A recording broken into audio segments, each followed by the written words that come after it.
Praise the Lord. हमारे सारे भाइयों और बहनों को जय मसीह की।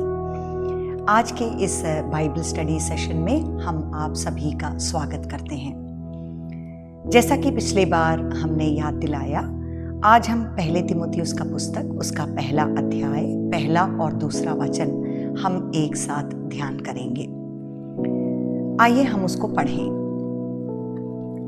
पौलुस की ओर से, जो हमारे उद्धारकर्ता परमेश्वर और हमारी आशा स्थान मसीह यीशु की आज्ञा से मसीह यीशु का प्रेरित है, तीमुथियुस के नाम, जो विश्वास में मेरा सच्चा पुत्र है, पिता परमेश्वर और हमारे प्रभु मसीह यीशु से तुझे अनुग्रह और दया और शांति मिलती रहे।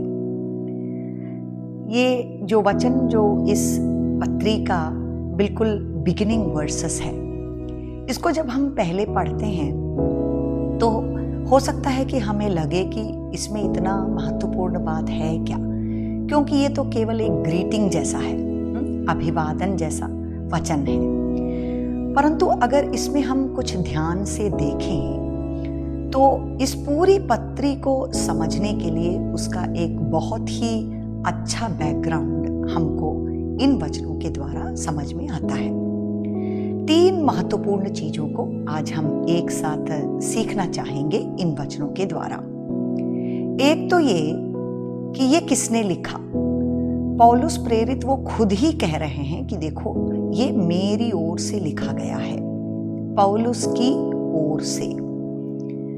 और दूसरा ये कि वो तीमुथियुस के बारे में किस तरह से परिचय दे रहे हैं। तीमुथियुस जो विश्वास में मेरा सच्चा पुत्र है। और तीसरी बात ये कि किन शब्दों को लेते हुए पौलुस तीमुथियुस का अभिवादन कर रहे हैं। अनुग्रह और दया और शांति तुम्हें मिलती रहे। तो इन 3 चीजों को आज हमारे सामने जो समय है उसमें हम एक साथ सीखने की कोशिश करेंगे। तो देखिए, ये बहुत ही महत्वपूर्ण बात है कि पौलुस जो है अपने आप को किस तरह से इंट्रोड्यूस कर रहे हैं या अपना परिचय वो किस तरह से दे रहे हैं। आप लोगों में से जिन लोगों को वचन के बारे में ज्ञान है और आप लोग जो पौलुस के जिंदगी के बारे में समझते हैं, तो आपको पता है कि अपने बारे में बोलने के लिए पौलुस के पास ढेर सारी बातें हैं। जैसे कि वो यहूदियों के यहूदी और बहुत ज्ञानी और पंडित, और ये जो पवित्र शास्त्र है, जो ओल्ड टेस्टमेंट का जो स्क्रिप्चर है, उसमें बहुत ही ज्ञान था उनको। और इस तरह से ढेर सारी चीजें वो एक तरह से देखो तो अपने बारे में वो कह सकते थे। लेकिन देखिए वो किस तरह से अपना परिचय दे रहे हैं। पौलुस की ओर से, जो हमारे उद्धारकर्ता परमेश्वर और हमारी आशा स्थान मसीह यीशु की आज्ञा से मसीह यीशु का प्रेरित है। वो जो शब्द है प्रेरित, उसको हम थोड़ा सा ध्यान से आज देखेंगे।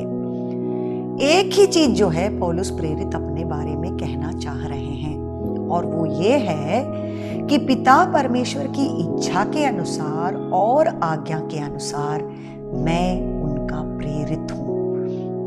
Paul, an apostle of Christ Jesus, according to the commandment of God our Savior, and of Christ Jesus, who is our hope.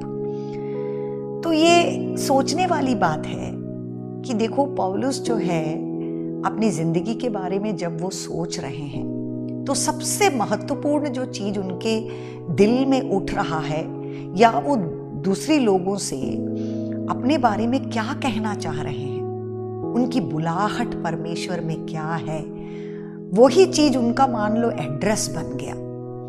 और कुछ चीज वो अपने बारे में नहीं कहना चाह रहे हैं। केवल उनके मन में जो सबसे बड़ी चीज है वो ये है कि देखो, प्रभु ने मुझे चुन लिया, प्रभु की बुलाहट मेरी जिंदगी में आ गई, और सेवकाई में परमेश्वर ने मुझे खड़ा कर दिया। मान लो उनकी पूरी जिंदगी, उनका दिल दिमाग, उनका समय, सब कुछ इस चीज के अंदर में है। एक तो वो, और दूसरा ये भी कि पौलुस यहाँ पर पहले जो है अपना इंट्रोडक्शन में ही ये बात क्लियर कर दे रहे हैं कि जितनी भी शिक्षाएं इस पत्रिका में वो अपने आत्मिक पुत्र को दे रहे हैं, वो किस स्थान पर खड़े होकर के वो दे रहे हैं। ऐसा नहीं कि वो अपनी सोच बांट रहे हैं या कि केवल ऐसे ही कुछ बातें वो तिमुथियुस को कह रहे हैं, ऐसा नहीं, परंतु जो सेवकाई और बुलाहट परमेश्वर की आज्ञा के द्वारा उनकी जिंदगी में आई है और जो वो प्रेरित हैं, उस ऑफिस में खड़े होकर के उनका वो क्रेडेंशियल दिखाता है कि उस अधिकार में खड़े होकर के इन शिक्षाओं को वो दे रहे हैं। तो बहुत ही शॉर्टली हम देखेंगे कि पौलुस प्रेरित के बारे में हमें पता है कि प्रेरितों का जो पुस्तक है उसमें 9वां अध्याय, जिसमें हम शाऊल का हृदय परिवर्तन देखते हैं। पौलुस जो है उनका पहले का नाम शाऊल था, आप लोगों को पता है उसके बारे में। और देखिए बहुत ही अद्भुत रीति से इस अध्याय को आप लोग पढ़िएगा। अभी मैं इसमें नहीं जाना चाहूंगी क्योंकि हमारा समय जो है बहुत आगे निकल जाएगा। लेकिन देखिए ये शाऊल एक ऐसा आदमी था जो कि प्रभु के लोगों को और कलीसिया को पीड़ित कर रहा था। उसे मालूम नहीं था कि यीशु मसीह जो है वो सच्चे परमेश्वर के पुत्र हैं, उसको नहीं मालूम था। और इस कारण से जो वो एक अच्छे यहूदी होने के नाते जितना कुछ उनको वचन के बारे में ज्ञान था, उसके हिसाब से वो क्या कर रहे थे कि हर जगह पर जा करके हम उनके बारे में पढ़ते हैं कि वो जो है कलीसिया में लोगों को पीड़ित कर रहे थे। और ऐसे ही समय में क्या होता है कि रास्ते में जाते जाते जो है परमेश्वर का जो ज्योति है उनके ऊपर चमक जाता है और वो नीचे भूमि पर गिर पड़ते हैं। उसका 4 वचन 3 वचन से हम पढ़ेंगे। परंतु चलते चलते जब वह दमिश्क के निकट पहुंचा तो एकाएक आकाश से उसके चारों ओर ज्योति चमकी। ये प्रेरितों के काम 9वां अध्याय उसका 3 वचन मैंने पढ़ा। 4 वचन, और वह भूमि पर गिर पड़ा, हालेलुया, और यह शब्द सुना कि हे शाऊल तू मुझे क्यों सताता है। देखिए ये बिल्कुल जो है परमेश्वर जब एक व्यक्ति से मुलाकात करना चाहता है तो उनके लिए जो है वहां पर कोई भी चीज रुकावट नहीं बनती है। देखो किस तरह से शाऊल को उन्होंने बिल्कुल सुपर नेचुरल वे में उन्होंने छू लिया। और 5वें वाक्य में हम पढ़ते हैं, उसने पूछा कि हे प्रभु तू कौन है? उसने कहा मैं यीशु हूं जिसे तू सताता है। और उसके नीचे आप पढ़िए, बहुत ही सुंदर वचन है कि किस तरह से जो है परमेश्वर ने उसको छू लिया, उसका हृदय परिवर्तन हो गया। और यहाँ पर आकर के जो है 15वें वचन में हम पढ़ते हैं कि उसको प्रभु ने छुआ, उसको प्रभु ने बुलाया और सबसे पहले जो है परमेश्वर की बुलाहट उसके जिंदगी में आ गई कि देखो मैंने तुम्हें क्यों चुना, मैंने तुमको क्यों छुआ, क्यों चुना।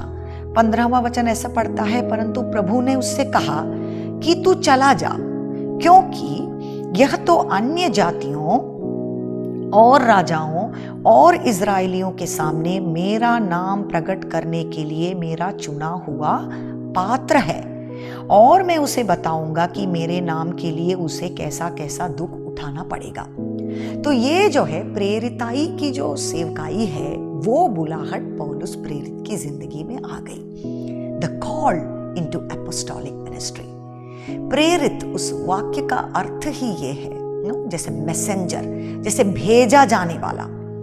तो परमेश्वर के राज्य के संबंध में जो है अन्य जातियों के बीच में परमेश्वर के वचन को ले जाकर के, सुसमाचार को ले जाकर के परमेश्वर के राज्य की सीमा को आगे बढ़ाने वाला, जो सबसे फ्रंट लाइन में खड़ा होकर के जो परमेश्वर की राज्य के लिए सेवकाई करने वाला है, वो ही प्रेरितों की जो सेवकाई की बुलाहट में सबसे बड़ी चीज है। तो देखिए ये चीज उस समय से, उस दिन से, जब से शाऊल ने परमेश्वर का जो आवाज सुन लिया, तब से जाकर के ये चीज उसकी जिंदगी में सबसे बड़ी चीज बन गई। और हमें पता है कि कुछ समय तो वो शांत रहे, अलग से रहे, लेकिन उसके बाद जो है वो इस मिनिस्ट्री में आगे बढ़ने लगे। और एक बात जस्ट मैं शॉर्टली आपको बताना चाहूँगी, जिसके बारे में आज ज़्यादा पढ़ने के लिए हमारे पास समय तो है नहीं, लेकिन देखिए ऐसे कई लोगों का सोचना है कि यीशु मसीह के जो चेले थे उनको तो प्रेरित हम संबोधन उनका करते हैं, लेकिन कई लोग ऐसा सोचते हैं कि उन चेलों का जो समय था और उसके बाद जो कुछ प्रेरितों के बारे में हम वचन में पढ़ते हैं, उसके बाद ये पूरी सेवकाई जो है रुक गई। ऐसा कई लोग सोचते हैं और सिखाते भी हैं। दैट एपोस्टोलिक मिनिस्ट्री वो जो है खत्म हो गई, ऐसा लोग सोचते हैं। लेकिन केवल एक रेफरेंस जो है मैं आपको देना चाहूंगी, इफिसियों का पुस्तक उसका 4था अध्याय, और यहाँ पर ये सबसे एक महत्वपूर्ण वचन है। 4था अध्याय उसके 11 से लेकर के 13 तक का वचन। इसलिए हमको ये समझना है कि जब कुछ लोग ऐसा कहते हैं, ये सेवकाई जो प्रेरितों की सेवकाई है, भविष्यवक्ताओं की सेवकाई है, ये नए नियम की कलीसिया के उस समय के बाद जो है, जो वचन जब लिखकर पूरा हो गया, तब इस सेवकाइयों की ज़रूरत अब नहीं है। जो लोग ऐसा सोचते हैं और सिखाते हैं वो सही बात नहीं है, क्योंकि प्रभु यीशु मसीह के आने तक, जब तक कि कलीसिया सिद्ध नहीं हो जाती, तब तक हमको ये सारे 5 तरह के जो सेवक लोग हैं, इन सब का जो मिनिस्ट्री है चर्च में हमारे लिए बहुत ही जरूरी बात है। तो उस बात को फिर हम वहीं छोड़ देंगे और हम दूसरे पॉइंट की ओर आएंगे। अब देखिए यहाँ पर वो तीमुथियुस को कैसे संबोधन करते हैं। ये जो है हमारे लिए आज के पॉइंट में सबसे इम्पोर्टेंट पॉइंट है, क्योंकि हमारा टाइटल ही जो है हम इसके बारे में ही हमने आज दिया है कि वो कहते हैं तीमुथियुस के नाम जो विश्वास में मेरा सच्चा पुत्र है। तो ये ऐसा जो है एक आत्मिक संबंध पौलुस को तीमुथियुस के साथ कैसा हुआ, क्योंकि कई लोगों के साथ पौलुस का संबंध रहा उस जमाने में, लेकिन इस तरह से जो है स्पेशल रूप से एकदम अफेक्शनेटली और बहुत आत्मिक तौर से उन्होंने जो तीमुथियुस के लिए कहा, ऐसे बहुत लोगों के लिए उन्होंने नहीं कहा। तो वो क्या बात है जिस कारण से इन लोगों के बीच में ऐसा संबंध हुआ, इसको भी जो है, इसका जो हम थोड़ा सा शॉर्टली हम इसके बारे में देखेंगे। तो प्रेरितों की जो पुस्तक है उसके 14वें अध्याय में जो है सबसे पहले हम देखते हैं कि पौलुस प्रेरित लूस्त्रा में उनका मिनिस्ट्री होता है during the first missionary journey.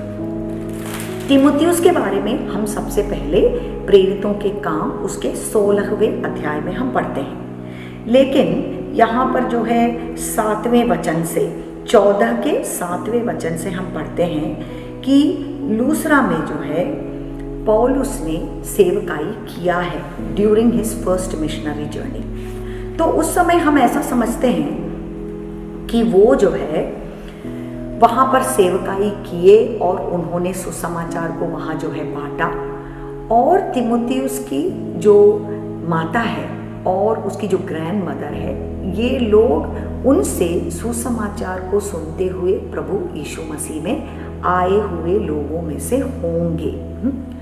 और फिर हम पढ़ते हैं दूसरे तीमुथियुस के पुस्तक पहले अध्याय उसके 5वें वचन में और उसके तीसरे अध्याय 15वें वचन में। मैं उधर अभी नहीं जाना चाहूँगी, आप लोग इसको बाद में पढ़ लीजिए। लेकिन वहाँ पर हम एक बहुत ही महत्वपूर्ण चीज़ देखते हैं कि तीमुथियुस को जो है उसके जो बचपन से उसकी माँ ने, उसकी जो है ग्रैंड मदर ने ये जो परमेश्वर के वचन को उसको सिखाया। From the childhood they taught him the scriptures, और इस वचन को सुनते सुनते उसको जो है अपने अंदर लेते हुए उसने उद्धार के लिए जो है उसके पास वो समझ आ गई, ऐसा हम उन वचनों में पढ़ते हैं। इसके बाद 16वें अध्याय, प्रेरितों के काम 16वें अध्याय, उसके जो है पहले, दूसरे और तीसरे वचन में हम पहली बार जो है तीमुथियुस के बारे में पढ़ते हैं। तब वह दिर्बे और लुस्त्रा में भी गए। ये क्या है, पौलुस जो है अपना सेकंड मिशनरी जर्नी के समय फिर से उन सभी जगहों से जब वो यात्रा कर रहे थे तो वो फिर से लुस्त्रा में पहुंच गए। और इस समय तकरीबन तीमुथियुस जो है 20 साल का एक युवक रहा होगा और पौलुस तकरीबन 50 साल के रहे होंगे। तो इन दोनों के जो है एज में कम से कम 25-30 साल का एक डिफरेंस रहा है। तो यहाँ पर हम क्या पढ़ते हैं, तब वह दिर्बे और लुस्त्रा में भी गया और देखो वहां तीमुथियुस नाम का एक चेला था। अब देखिए एक डिसाइपल, वो जो है वर्ड यहाँ पर तीमुथियुस के लिए ऑलरेडी उपयोग हो चुका है, जो किसी विश्वासी यहूदिनी का पुत्र था, परंतु उसका पिता यूनानी था। उसके पिता के बारे में हम ज़्यादा कुछ नहीं जानते, परंतु वो ग्रीक थे, यूनानी थे। हो सकता है वो परमेश्वर में नहीं आए वाले व्यक्ति थे, परंतु उनकी माँ के द्वारा जो है परमेश्वर के निकट आने में उनको वो समझ आई। वह लुस्त्रा और इकुनियुम के भाइयों में बहुत अच्छा माना जाता था। देखिए तीमुथियुस के बारे में ये गवाही है कि जितने भी बिलीवर्स लोग उस एरिया में थे उनके बीच में उनकी बहुत एक अच्छी गवाही थी। उस समय तक एक युवक थे वो, परंतु जिस तरह से उन्होंने परमेश्वर के प्रति अपना दिल खोला और जिस तरह से अपनी जिंदगी में परमेश्वर के वचन को स्वीकार किया, उसकी बहुत अच्छी गवाही उस पूरे एरिया में उसके बारे में लोग अच्छा कहते थे। पौलुस ने चाहा तो ये सब गवाही पौलुस जरूर जो है तीमुथियुस के बारे में सुने होंगे, और पौलुस ने चाहा कि यह मेरे साथ चले और जो यहूदी लोग उन जगहों में थे उनके कारण उसे लेकर उसका खतना किया, क्योंकि वे सब जानते थे कि उसका पिता यूनानी था। तो यहाँ पर हम देखते हैं कि पौलुस उसके बारे में इन बातों को सुनते हुए, अच्छी गवाही को सुनते हुए और परमेश्वर के प्रति जो प्रेम वो रखता है, पौलुस के प्रति जो आदर सम्मान वो रखता है, उसकी जो है सेवकाई के प्रति जो इच्छाएं हैं, इस सब को समझते हुए पौलुस जो है उसको अपने साथ में लेकर के जाते हैं। और हम देखते हैं कि यहाँ से एक जो है शुरुआत, उनका जो रिलेशन है उन दोनों के बीच में एक पिता और पुत्र के समान एक संबंध जो है यहाँ से शुरू हो जा रहा है। और वो ही नहीं, एक गुरु और जो है एक शिष्य का संबंध भी उन दोनों के बीच में बनता जा रहा है। और इसके बाद ये अगर आप आगे इस भाग को पढ़ेंगे तो बहुत ही अच्छी रीति से आप इसको समझ सकते हैं कि किस तरह से जो है जहाँ जहाँ पौलुस गए, जहाँ जहाँ जो भी परिस्थिति में वो रहे, उस हर एक जगह में तीमुथियुस को वो अपने साथ ले जा करके जो है उसको शिक्षण दे रहे थे। तो ये एक बहुत ही जो है डिसाइपलशिप का एक बहुत ही सुंदर चित्र इन दोनों के संबंध में हम देख सकते हैं। ऐसा नहीं कि उन्होंने कुछ मैसेज दे दिया और इसने उसको सुन लिया और वो खुद प्रभु में आगे बढ़ते आए, ऐसा नहीं। वो खुद तो प्रभु में आगे बढ़कर जरूर आया, लेकिन जो है उसकी जिंदगी का जो नेक्स्ट लेवल, उसकी शुरुआत हम देखते हैं कि वो पौलुस के साथ जो उसका जो गुरु शिष्य का संबंध था, उसके कारण से उसकी जिंदगी में वो जो एरिया है वो बहुत ज़्यादा डेवलप हो गई। और वो उनके साथ साथ कई वो मिशनरी जर्नी में जहाँ जहाँ वो जाते थे तो उनके साथ वो जाने लगा। और हम देखते हैं तीमुथियुस में कि ये जो है 3 फेस उसकी ज़िंदगी में, 3 जो है चरण हम देखते हैं इनके संबंध में। एक तो पिता और पुत्र के समान, क्योंकि देखो उसका खुद का पिता यूनानी था। तो मान लो जैसे पौलुस उस जगह में आ गए एक आत्मिक पिता के रूप में उसको अगुवाई देने के लिए। और जो है दूसरा हम देखते हैं कि एक शिष्य के समान कैसे संबंध बन गया। दूसरी तीमुथियुस का पुस्तक जो है उसका 3रा अध्याय, यहाँ पर हम पढ़ते हैं कि किस तरह से एक शिष्य के रूप में संबंध बन गया तीमुथियुस और पौलुस के बीच में। दूसरा तिमुथी उसका 3 अध्याय 10 और 11। वहां पर पौलुस फिर कहते हैं, पर तूने उपदेश, चाल चलन, मनसा, विश्वास, सहनशीलता, प्रेम, धीरज और सताए जाने और दुख उठाने में मेरा साथ दिया, और ऐसे दुखों में भी जो अंताकिया और इकुनियम और लुस्रा में मुझ पर पड़े थे, और दुखों में भी जो मैंने उठाए हैं, परंतु प्रभु ने मुझे उन सब से छुड़ा लिया। तो यहां पर ऐसा कहता है, इंग्लिश में वो थोड़ा सा और क्लियर है, ऐसा कहता है, now you followed my teaching, conduct, purpose, faith, patience, love, Perseverance. वो कह रहे हैं कि देखो, मेरी जिंदगी में ये सब चीजों में तुम मेरे साथ थे, तुमने इसको देखा, तुमने मुझसे सीखा, और उसी चीज को जो है तुमने अपनी जिंदगी में भी ले लिया है। तो एक स्टूडेंट की तरह जो है तुम मेरे साथ थे। और तीसरा जो हम देखते हैं कि वो इस लेवल से भी आगे बढ़ते हुए रोमियो की पुस्तक 16वें अध्याय में हम देखते हैं कि वो एक को लेबरर या फिर परमेश्वर के जो सेवकाई में पौलुस के साथ मिलकर काम करने वाले भी बन गए। रोमन्स 16:21, रोमियो की पुस्तक उसका 16वां अध्याय उसका 21वां वचन। वहां कहते हैं कि तिमुथियुस मेरे सहकर्मी का, वो वर्ड आप देखिए कि उसको वो एक पुत्र के समान था, उसके बाद शिष्य के समान, और उसके बाद वो पौलुस के सहकर्मी बन जाते हैं। और हम देखते हैं कि ये 1-2 दिन की बात नहीं। देखो, जब पहले पौलुस उनसे मिलते हैं तो वो तकरीबन 20 साल के हैं, और जब वो इस इफिसुस की कलीसिया में जो मिनिस्ट्री उनके हाथ में दी गई तो वो तकरीबन 35 साल के हैं। तो ये 10-15 साल का जो गैप है, इसमें वो पौलुस के साथ रहते रहते बहुत कुछ उनकी जिंदगी में जो है पौलुस के द्वारा उन्होंने प्राप्त किया। और कई जगह हम देखते हैं कि पौलुस ने जो है तिमुथियुस को बहुत ही इम्पोर्टेंट काम, मुश्किल काम कलीसिया के संबंध में जो था, वो तिमुथियुस को पौलुस ने वो असाइनमेंट दिया। अभी सब कुछ पढ़ने के लिए हमारे पास समय तो है नहीं, लेकिन आप इसको थोड़ा नोट कर लीजिए। 1 थेस्सलोनियंस 3:2 एक वचन हम पढ़ेंगे, 1 कुरिन्थियों उसका 4:17, कि हम यहाँ पर ये देख रहे हैं कि देखो पौलुस तिमुथियुस के बारे में उनका क्या सोचना है। 1 कुरिन्थियंस 4:17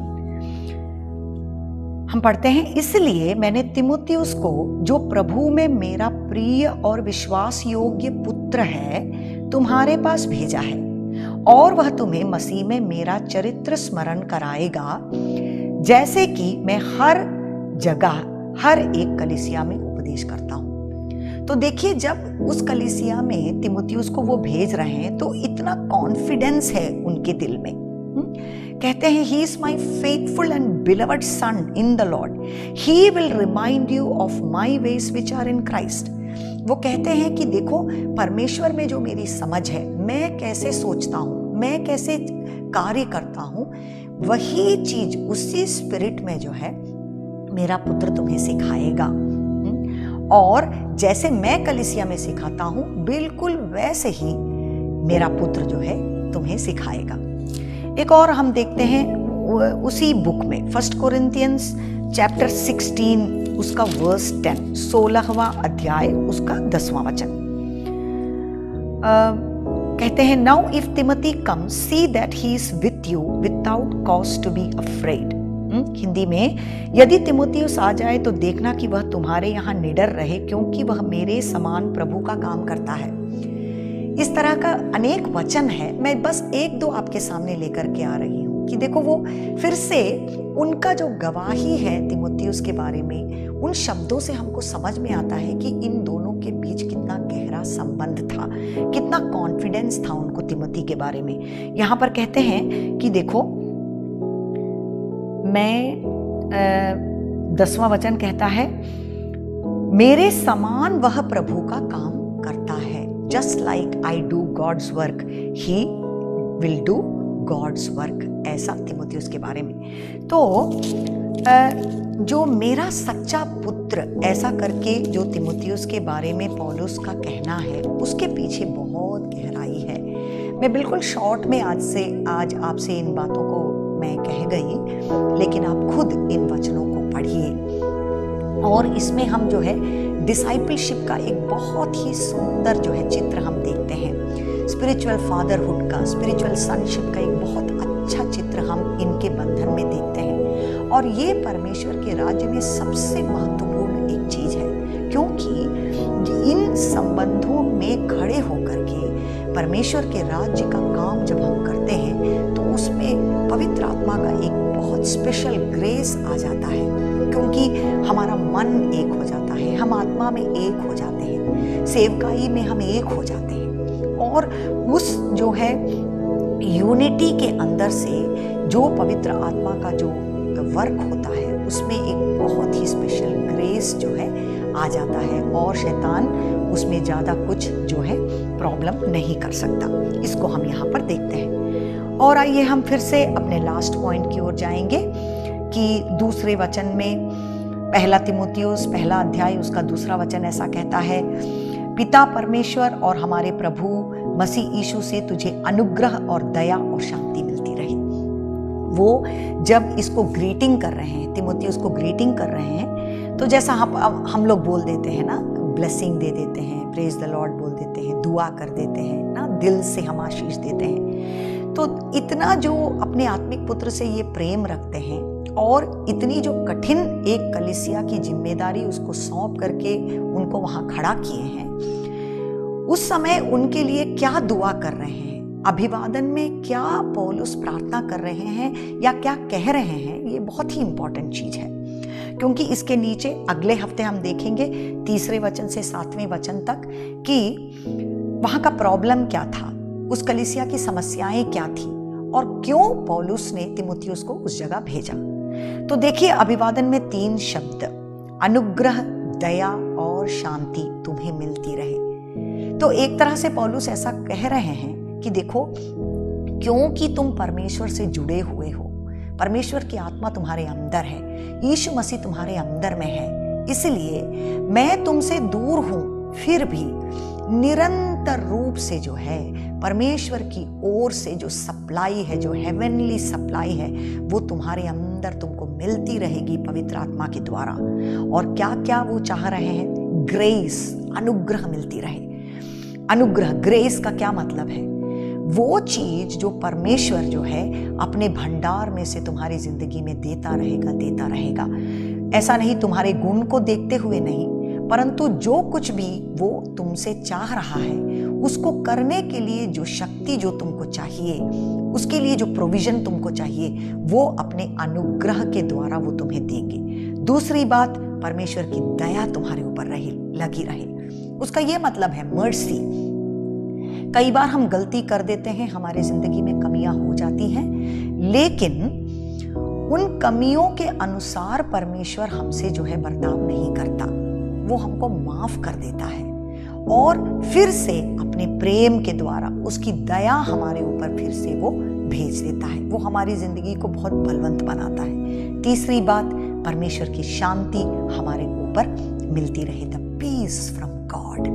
बहुत महत्वपूर्ण चीज, शैलोम, जो परमेश्वर की ओर से जो शांति है, जो वो वैसी शांति नहीं जो ये दुनिया देती है, परंतु जब हम उनकी उपस्थिति में रहते हैं तो हमारे चारों तरफ जो कुछ भी हो उससे मतलब नहीं, परमेश्वर की ओर से जो है जो शांति, जो शालोम, जो हमारे जीवन को भरपूर कर देती है, जो हमारे जीवन को परमेश्वर के आनंद से भर देती है, हमारी सारी चिंताओं को हटा देती है, उस चीज से जो है भर देती है। तो अनुग्रह, दया और शांति तुमको मिलती रहे, हर एक दिन मिलती रहे परमेश्वर से, और वो चीज जो है तुम्हारे लिए सबसे महत्वपूर्ण होगा, जो तुमको बलवंत बनाए रखेगा, और हर एक चीज जो तुम्हारे सामने है वो उस चीज में तुमको स्ट्रॉन्ग बनाए रखेगा।